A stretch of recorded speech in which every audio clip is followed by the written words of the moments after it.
En janvier 1959, dans les montagnes de l'Oural en Union soviétique, un groupe de 9 randonneurs s'apprête à vivre une aventure. Ils sont tous expérimentés. Chaque membre a étudié à l'Institut Polytechnique et connaît bien les conditions extrêmes. Leur objectif est ambitieux, atteindre le mont Otorten. Mais ce voyage ne se déroulera pas comme prévu. Ils campent sur les pentes d'une montagne nommée Kholatsyakhl, traduite par Mont des Morts. C'est un endroit de légende et de mystère. Ce jour-là, tout semble normal. Le ciel est clair et la neige brille sous le soleil. Mais en quelques jours, le silence effrayant va s'installer. Ne voyant pas le groupe revenir, une alerte est lancée. Les secours commencent les recherches. Le 26 février, ils découvrent leur campement abandonné, une vision choquante qui défie toute logique. La tente est déchirée de l'intérieur, comme si les randonneurs avaient fui dans une panique totale, sans même prendre le temps d'ouvrir la fermeture éclair. Les empreintes laissées dans la neige montrent que certains d'entre eux sont partis en chaussettes, d'autres pieds nus. La température extérieure atteint 30 degrés. Chaque pas qu'ils ont pris vers l'inconnu suit un chemin de désespoir. Mais ce n'est que le début des événements étranges. Une fois leur corps retrouvés éparpillés dans la forêt environnante, l'horreur se révèle. Les 5 premiers corps trouvés sont morts d'hypothermie. Mais ceux retrouvés plus tard, sous plusieurs mètres de neige, portent des blessures inénarrables et macabres.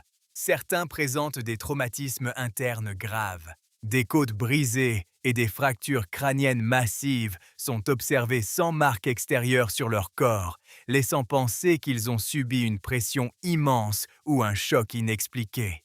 Que peut-on imaginer pour expliquer des blessures aussi déconcertantes? De plus, certains vêtements portent des niveaux anormaux de radioactivité.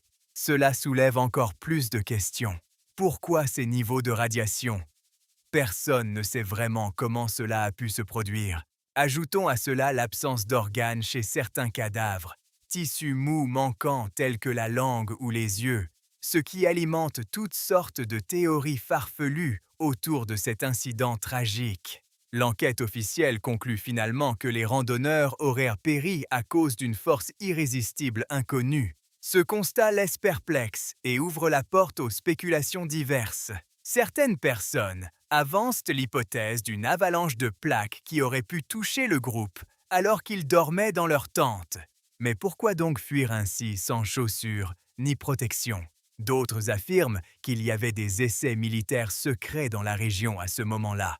Des témoins rapportent avoir vu des sphères oranges flotter dans le ciel cette nuit-là.